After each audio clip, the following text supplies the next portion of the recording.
어느 중학교 다니는 학생이 집에 들어와서 큰 소리로 기도하기 시작했습니다.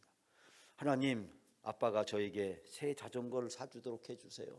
막 소리를 질러가면서 기도를 하니까 그 학생의 방을 지나가던 할머니가 이야기합니다. 민수야, 무슨 일이니? 도대체 무슨 일인데 네가 이렇게 큰 소리로 막 기도하는 거야? 그러자 기도는 마음적으로 하는 거지 그렇게 막 소리 지른다고 기도가 되는 게 아니야. 그러자 이 민수라는 학생이 뭐라고 대답하냐면, 할머니, 그런데요, 제 기도를 하나님은 들어주시는데 아빠가 안 들어줘요. 아빠가 안 들어줘요. 예? 이 학생이 원하는 건 뭐였을까요? 자전거인데 아빠 들으라고 막 자전거 사달라고 그렇게 기도하는데 아빠가 안 사주니까 그렇게 이야기했답니다. 요즘 새벽 기도 하시느라고 힘드시죠?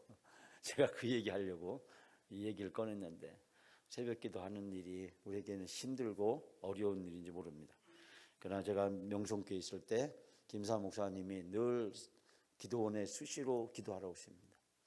제가 그분에게 감동을 받는 것은 서울에서 길이 막히면 1시간 반도 걸리고 2시간도 걸립니다.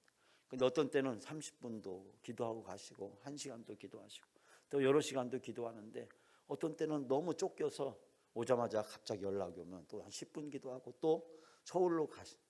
서울 가는데 또 1시간 반, 1시간 막 이렇게 이상 걸리는데, 그 짧은 시간이지만 무슨 일이 있으면 꼭 와서 기도하는, 그 기도하는 모습을 보면서 제가 그분에게 큰 감동을 받았던 기억을 잊지 않고 있습니다.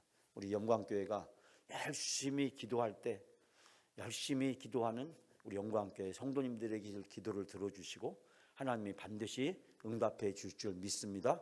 우리 교회를 치유하시고 회복시켜 주시고 제3의 영적 부흥으로 하나님이 놀라운 일을 앞으로 펼쳐 주실 줄 믿습니다.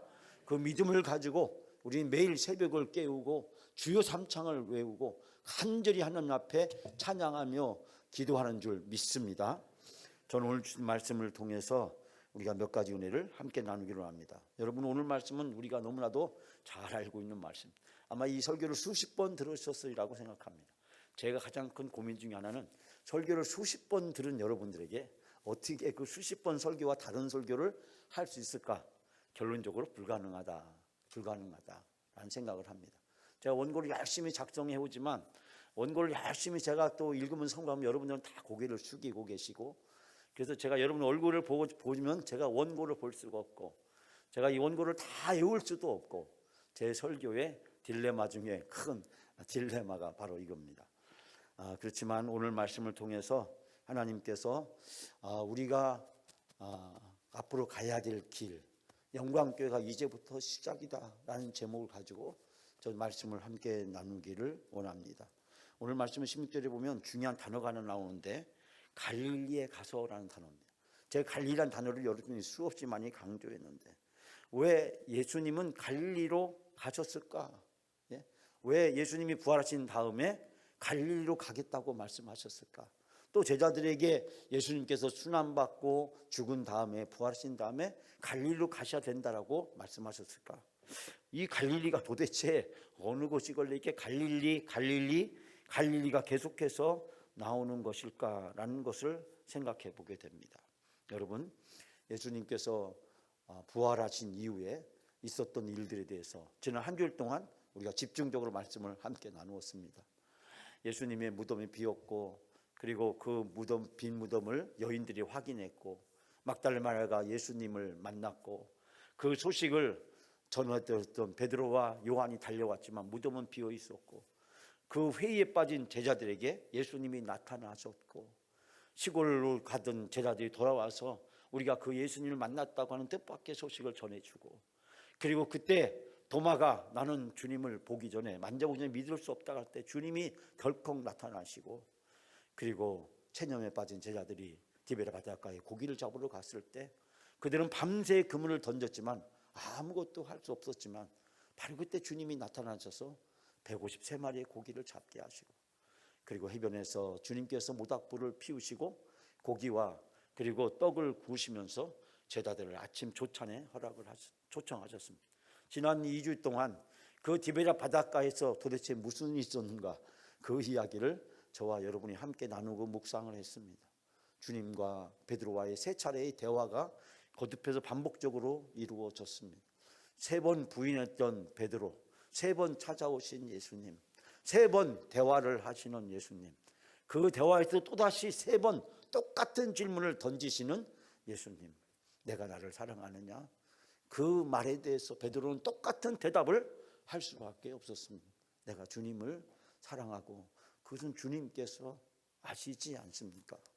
우리말로 한번 덧붙이자면, 그런데 왜 자꾸 그 질문을 저에게 물으십니까? 이 베드로가 그 이야기를 들을 때마다 베드로의 마음이 얼마나 괴롭고 힘들었을까? 그때 주님께서 그 베드로의 마음을 아시는지 나를 따르라, 그렇게 말씀하십니다. 나를 따르라는 이 말씀은 베드로의 인생을 바꾸었던 말씀입니다. 바로 이 바닷가에서 그물을 던지고 있던 베드로에게 오셔서 나를 따르라고 말씀하셨고, 그때 베드로가 배와 그물을 버려두고 심지어는 아버지까지 버려두고 예수님을 쫓았습니다. 그러기를 3년이라는 세월이 지났는데 그 바닷가에서 다시 만났습니다. 그 바다에서 평생 살았던 베드로, 잔뼈가 굵었던 베드로, 이 바다를 누구보다도 잘 알고 있었던 베드로, 이 바다에서 노질과 그물질이라면 누구에게도 뒤떨어지지 않는 이 베드로, 그러나 그의 인생은 더 이상 과거로 되돌아갈 수가 없었습니다. 예수님과 만남은 그의 인생을 송두리째 바꿔놓았지만, 그러나 그는 다시 과거의 인생으로 되돌아갈 수 없었습니다. 무엇 때문이었습니까? 그물에 고기가 잡히지 않습니다. 예전에 베드로가 아닙니다. 예전에 실력이 어디 갔는지 다 사라져버리고 아무것도 할 수 없는 무기력한 모습으로 동토오르는 새벽을 맞이하게 됩니다. 그때 주님께서 말씀하셨고, 주님은 놀라운 이적을 베드로와 그리고 그의 제자들에게 보여주셨습니다. 여러분, 주님이 찾아오셔서 이 베드로의 상처를, 베드로의 아픔을, 베드로의 실패를, 베드로의 좌절을, 베드로의 고통을 위로해 주시고 치료해 주시고 회복시켜 주십니다. 뿐만 아니라 베드로의 사명을 다시 부여해 주고 계십니다. 나를 따르라. 도대체 나를 따르라, 이제 따라서 어떻게 해야겠다는 건가? 그 말씀에 대한 해답이 오늘의 본문에 등장하고 있는 것을 발견하게 됩니다. 우리는 이 본문의 말씀을 대사명이라고도 부르고 지상명령이라고도 부릅니다.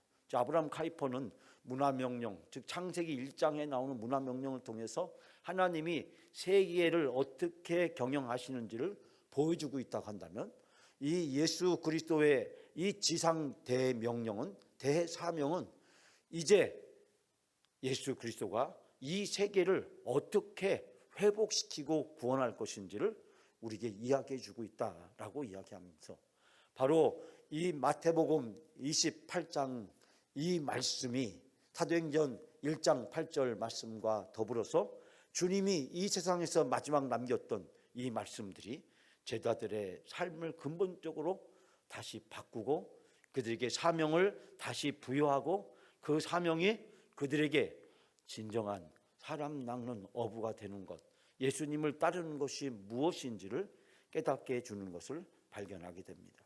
사랑하는 여러분, 오늘 주신 말씀을 시작하면서 예수님께서는 먼저 하늘과 땅의 모든 권세를 내게 주셨으니, 이 명령을 주는 그 근거가 바로 어디에 있냐면 권세에 있다라고 이야기를 하고 있습니다. 여러분, 18절 말씀 우리가 다시 한번 다 같이 함께 봉독합니다. 예수께서 나와 말씀하여 이르시되 하늘과 땅의 모든 권세를 내게 주셨으니. 아멘. 이 말을 쉽게 번역하면 예수께서 다가와서 그들에게 말씀하셨다. 나는 하늘과 땅의 모든 권세를 받았다. 나는 하늘과 땅의 모든 권세를 받았다. 여기서 자세하게 설명하고 있지만 그러나 이 말씀을 생각해보면 하나님께서 예수님에게 하늘과 땅의 모든 권세를 주셨다라고 하는 것입니다. 물론 예수님은 부활하시기 이전에 지상 3년 동안 사역을 통해서도 하늘과 땅의 권세를 보여주셨습니다. 그 권세를 보여준 구체적인 장면들이 무엇이었습니까? 천국의 복음을 전파하시고 오병이어의 기적을 행하시고 귀신을 내어 쫓고 병자를 고치시고 죽은 자를 살리시고 바다 위를 걸으시고 폭풍을 제어하시고 사람이라고서는 할 수 없는 놀라운 권능을, 표적을, 이적을 예수님께서 보여주셨습니다. 그것은 하늘과 땅에 권세가 있는 자만이 행할 수 있는 능력이었습니다. 예수님께서는 이 능력과 권세를 가지신 분이고 이 권세를 사용하시기에 정당하시고 합당하신 분이셨습니다. 그러나 부활하신 이후에 하나님은 예수 그리스도에게 이거에 대해 이 권세와 능력을 사용할 수 있는 전권을 위임해 주셨고, 그 전권을 이제 예수 그리스도는 우리에게 주시겠다라고 말씀을 하고 있습니다. 사랑하는 여러분, 누구든지 기도하면 성령 충만을 받고 성령의 충만함을 받은 사람은 하늘과 땅의 권세를 경험하고 그 권세를 다른 사람들에게 선포할 수 있는 은혜를, 능력을 부어주시는 줄 믿습니다. 제자들이 예수님께서 죽으신 이후, 부활하신 이후에도 그들이 무기력감과 좌절감에 빠져 있었지만, 그러나 그들이 주님의 말씀에 의지하여 마가의 다락방에서 열심히 기도했을 때 하늘이 열렸고 성령이 임했고 성령의 충만을 받았고 그들의 삶을 온전히 변화시켜 놓았습니다. 그리고 담대하게 나가서 복음을 증거하는 제자의 삶을, 증인의 삶을 그들이 살 수 있게 되었습니다. 바로 성령을 통해서 이 권세와 능력을 우리에게 부어주시는 줄 믿습니다. 우리가 간절히 사모하고 성령께 이 권세와 능력을 달라기를 오늘도 간절히 구하기만 하면 하나님께서 우리에게 이 권세를 부어주실 줄 믿습니다. 주님께서는 이 권세를 통해서 대사명의 4가지 행동 강령을 제시하고 계시는 것을 보게 됩니다. 자, 우리가 19절 20절 말씀 다 같이 함께 봉독합니다. 그러므로 너희는 가서 모든 민족을 제자로 삼아 아버지와 아들과 성령의 이름으로 세례를 베풀고 내가 너희에게 분부한 모든 것을 가르쳐 지키게 하라. 볼지어다 내가 세상 끝날까지 너희와 항상 함께 있으리라 하시니라. 아멘. 자, 이 말씀을 살펴보면요, 너희는 가서 모든 민족을 제자로 삼아 아버지 아들과 성령의 이름으로 세례를 베풀고 내가 너에게 분부한 가르친 것을 지키게 하라. 이 4가지를 말씀하고 있습니다. 그런데 이 4가지 말씀 중에서 우리가 주의해서 받을 것은 모든 민족을 제자로 삼아서, 모든 민족을 제자로 삼으라고 하는 이 말씀입니다. 즉 예수님께서는 바로 이 말씀을 핵심 주동사로 여기서 설명을 하면서 이 목표를 이루기 위해서, 즉 모든 사람을 제자로 삼으라고 하신 이 목적을 이루기 위해서 3가지 행동을 구체적으로 말씀합니다. 첫 번째는 가라는 것이고, 두 번째는 뭡니까? 세례를 주라는 것이고, 세 번째는 가르쳐 지키게 하라는 것입니다. 즉 제자로 삼기 위해서 가야 되고 제자로 삼아야 되고 또 세례를 주어야 되고 세 번째 가르쳐 지키게 해야 된다라고 말씀을 하고 있습니다. 여기서 이제 이 4가지를 잠깐 동안 생각해 보고자 하는데요. 첫 번째는 예수님의 주신 첫 번째 대사명은 모든 족속을 제자로 삼으라는 것입니다. 여러분, 예수님께서는 제자들에게 이방인의 길과 또 사마리아인의 고을로 가지 말라.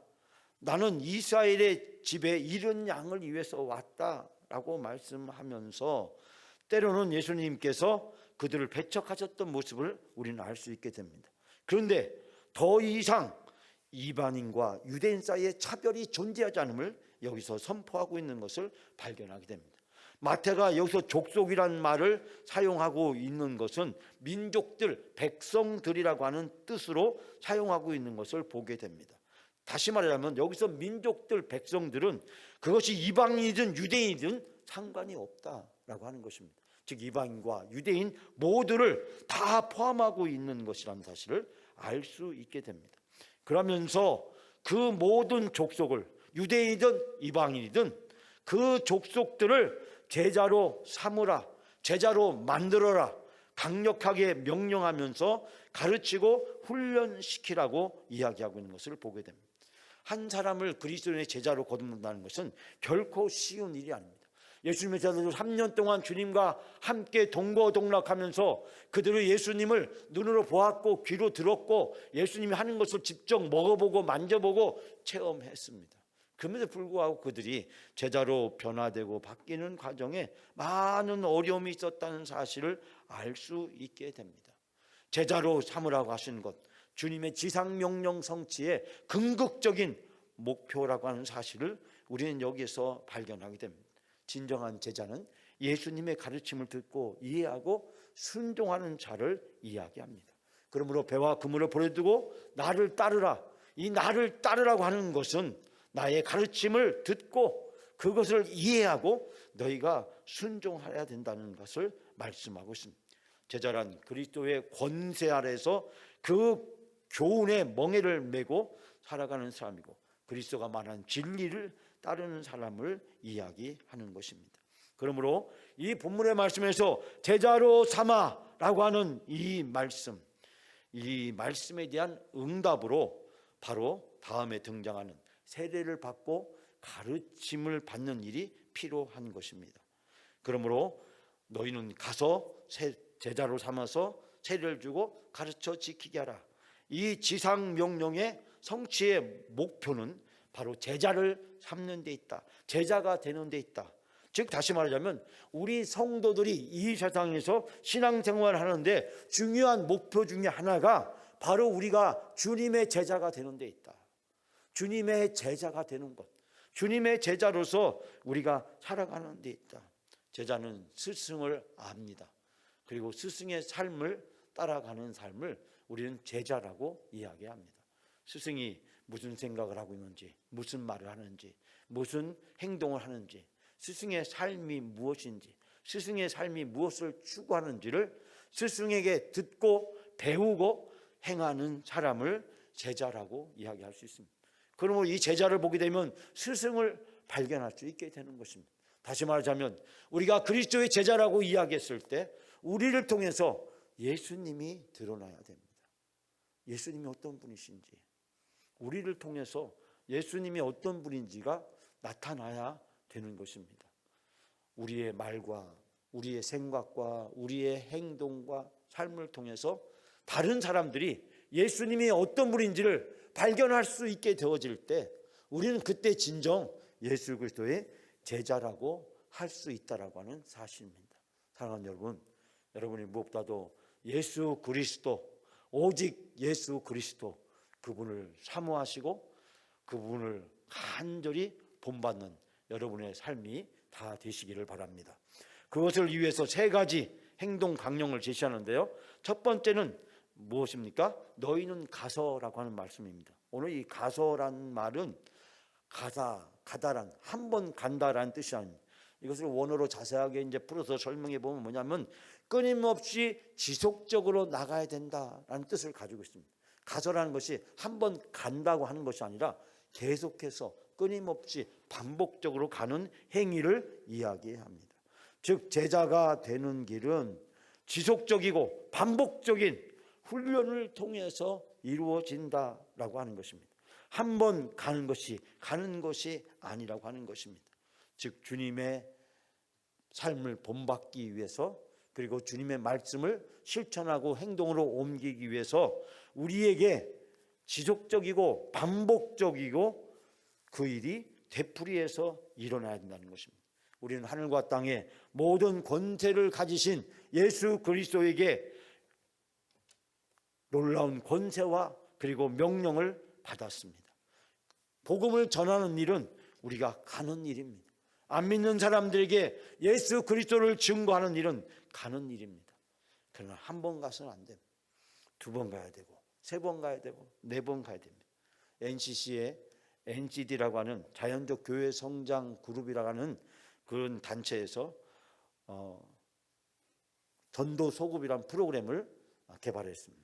그런데 그 전도 소급이라는 프로그램에 보게 되면 무슨 얘기가 나오면 한 사람을 전도하려면 최소한 7번 이상 그 사람을 만나야 된다. 우리가 그런 말 있잖아요. 7번 찍어서 안 넘어가는 나무 없다. 근데 한 사람을 전도하려면 1번, 2번, 3번, 4번 가서 안 된다. 그 사람을 7번 가야 된다. 근데 7번의 의미가 뭘까요? 정확히 숫자를 7번일까요? 그게 아니죠. 제한이 없다는 거죠. 끝이 없다는 거예요. 될 때까지, 마음이 열릴 때까지, 그 사람이 구원받을 때까지 그 사람의 삶을 두들기고 또 두들기고 또 두들겨야 된다. 언제까지요? 7번이 아니라 그분이 마음이 열릴 때까지, 구원받을 때까지 그 사람을 계속해서 두들겨야 된다라는 것을 이야기하고 있습니다. 사명을 위한 순종에는 끝이 없다. 사명을 위한 순종에는 끝이 없다. 주님 오실 때까지, 주님 부르실 때까지 사명에 대한 충성은 항상 진행형이다. 진행형이다. 여기서 너희는 가서라 하는 이 단어는 쉽게 제가 표현해 보면 진행형이라고 하는 것입니다. 진행형. 그것이 완료될 시점은 주님이 오셔야 되고, 주님께서 부르실 때 그것이 완료되어질 수 있다. 사명을 위한 순종에는 진행형이지 끝이 없다. 근데 우리는 시간을 정하고 우리 계획을 세우고 우리의 의지를 가지고 어떤 일을 마무리하려고 합니다. 그것은 주님의 뜻이 아니라고 하는 것입니다. 사명을 위한 순종에는 끝이 없다. 충성은 항상 진행형이다라는 말씀을 이야기하고 있습니다.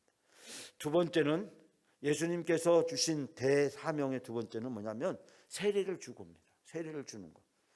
예수님께서 이 복음서에 세례를 주란 말이 여기서 처음 등장합니다. 왜 예수님은 이 말씀을 전에 말씀하지 않으셨을까? 우리는 여기서 의구심을 좀 갖게 되는데요. 예수 그리스도의 이름으로 세례를 베풀다라는 것이 신약성경 도처에 등장합니다. 여기서 예수 그리스도의 이름으로 세례를 주느냐, 또 아버지 아들과 성령의 이름으로 세례를 주느냐라는 것에 대해서 의견이 많이 있습니다. 성경학자인 리겐 바하라는 사람은 이 12사도의 교훈집, 이 초대교회 시대의 성경 말고 어떤 문서가 있었냐면 12사도의 교훈집이라는 책이 있었는데, 이 12사도의 교훈집, 이걸 헬라어로 말하면 디다케라고 이야기하는데, 이 12사도의 교훈집에 의하면 당대에 예수님의 이름으로 세례를 주는 것과 그리고 삼위일체 하나님의 이름으로 세례를 주는 것이 각각 있었다. 즉 예수 그리스도의 이름으로 세례를 주고 또 삼위의 이름으로 세례를 주는 일이 각각 있었다. 그런데 예수님께서 세례를 받으실 때 하늘이 열리고 하늘의 음성이 들렸고 성령의 비둘기가 임재했습니다. 즉 성삼위의 조화로운 협력 가운데 예수님께서 세례를 받으셨다라고 하는 것을 강조하고 있습니다. 즉 세례라는 것은 결국 하나님의 자녀가 되는 것이고 하나님의 백성이 되는 거룩한 의식이라는 사실을 발견하게 됩니다. 우리가 삼위일체라는 말을 우리는 너무나도 자연스럽게 사용하고 있지만, 그러나 이 삼위일체라는 교리가 확정된 것은 초대교회 교부였던 터둘리안이라는 사람에 의해서 공식적으로 사용되어졌습니다. 그 전까지만 해도 이것에 대해 명확한 이해들을 사람들이 갖고 있지 못했고, 이것에 대해서 잘못된 견해를 가지고 삼위일체를 부정함으로 이단으로 정죄가 되거나 심판을 받는 사람들이 종종 있었던 것을 발견하게 됩니다. 여기서 세례를 준다라고 하는 이 말의 뜻은 여러분이 잘 알다시피 잠든다, 잠근다 또는 씻는다라는 뜻으로 사용되기도 했습니다. 세례냐, 또 어떤 교단에서는 침례를 주장하면서 침례만이 정당하다라고 주장하기도 합니다. 여러분, 세례란 죄사함 받고 하나님의 자녀가 되는 거룩한 의식인 것입니다. 하나님의 자녀가 되는 것, 하나님의 자녀가 되는 것, 즉 제자로 삼기 위해서는 바로 하나님의 자녀가 되는 거룩한 세례가 필요하다라는 것을 이야기하고, 세례는 나의 모든 것을 하나님 앞에 온전히 복종하겠다라는 서약인 것입니다. 그러므로 우리는 세례를 통해서 우리가 발견하게 되는 것은 내가 하나님 앞에 진정으로 복종하고 있는가, 순종하고 있는가, 하나님의 주권에 내가 온전히 따르고 있는 것인가. 바로 제자가 된다는 것은 스승의 권위 앞에 모든 것을 내려놓고 절대적으로 그에게 복종하는 것을 의미하는 것입니다. 즉 제자로 삼아 그 그걸 위해서는 진행형 계속해서 가야 되고 또 세례를 받아야 되고 모든 것을 내려놓고 순종해야 된다는 것입니다. 한 단계 더 나가서 마지막 예수님의 대사명 세 번째는 뭐냐면 너에게 분부한 모든 것을 가르쳐 지키게 하라. 즉 제자로 삼기 위해서 가야 되고 세례를 받아야 되고 그리고 가르쳐서 분부한 모든 것을 지키게 하라. 이 세 가지를 이야기하고 있습니다. 예수님은 공생의 기간 동안에 우리에게 가르치시고 전파하시고 또 병을 고치시는 것으로 예수님의 사역을 요약할 수 있습니다. 가르치시고 또 전파하시고 병을 고치셨습니다. 그렇지만은 이 가르치라는 말씀을 예수님은 제자들에게 이야기한 적이 없습니다. 오직 마태복음 28장 18절 20절 말씀에 와서야 예수님이 드디어 가르치라는 말씀을 하고 있는 것을 보게 됩니다. 왜냐하면 생전에는 스승이 모든 것을 가르쳤기 때문에 결코 제자들은 스승을 대신할 수가 없었습니다. 그러나 이제는 예수님이 부활하시고 승천을 앞두고 계셨습니다.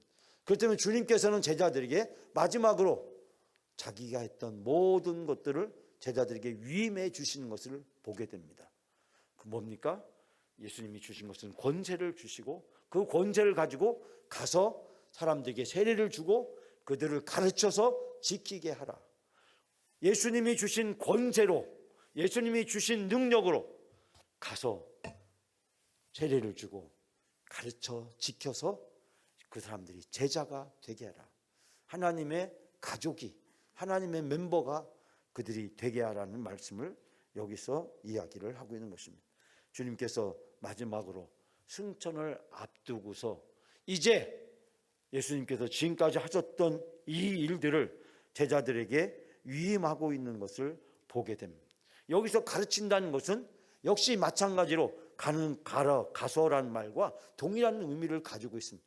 그것은 한 번 또 일시적으로 이벤트로 진행하는 것이 아니라 지속적이고 반복적이고 진행형으로 이루어져야 한다는 것입니다. 성도의 성화는 단 한 번의 중생으로 이루어지는 것이 아닙니다. 내가 예수 그리스도를 믿었다고 해서 내가 예수 그리스도 앞에 회개했다고 해서 내가 온전히 완벽하게 철저하게 내가 거룩한 존재로 변화된 것은 아닙니다. 우리는 끊임없이 변화되는 과정에 있고 그 성화의 과정은 주님께서 오시게 될 때 완성되게 될 줄 믿습니다. 우리가 부활할 때 우리가 온전한 성화의 최종적 결과의 목표에 도달하게 된다는 사실을 발견할 수 있게 됩니다. 가르친다라는 것은 지금까지 눈으로 보아왔던 것을 이제는 귀의 목격자를 뛰어넘어서 우리에게 놀라운 변화를 이루는 것을 발견하게 됩니다. 사랑하는 여러분, 주님께서 부활해서 승천해서 마지막으로 하늘로 올라가기 전에 제자들에게 이 명령을 주셨습니다. 그 이야기는 뭡니까? 내가 했던 일을 이제는 너희가 하라는 것입니다. 내가 지금까지 했던 일을 너희가 하라는 것입니다. 예수님은 무엇을 하셨습니까? 천국 복음을 전파하셨습니다. 천국 복음을 이 땅에서 많은 사람들에게 초청했습니다. 천국 복음에 참여할 수 있도록 사람들을 인도했습니다. 천국 복음을 삶을 사는데 장애가 되는 것들을 제거하는 일을 하셨습니다. 귀신도 내어쫓고 병도 고쳐주시고 먹여주시고 위로하고 치유해 주시고 사람들에게 이 천국 복음을 천국을 듣고 참여할 수 있도록 하신 일, 바로 그 일을 이 천국 사역을 이제 제자들에게 위임하시는 것입니다. 그냥 위임하는 것이 아니라 권세를 주어서 능력을 주어서 감당할 수 있는 힘을 주어서 주님께서 내가 했던 그 일을 이제 너희가 하라고 말씀하고 있습니다.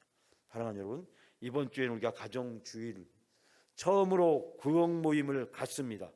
저는 영광교회 새로운 시작이 여기에서 시작된다 말씀드리고 싶습니다.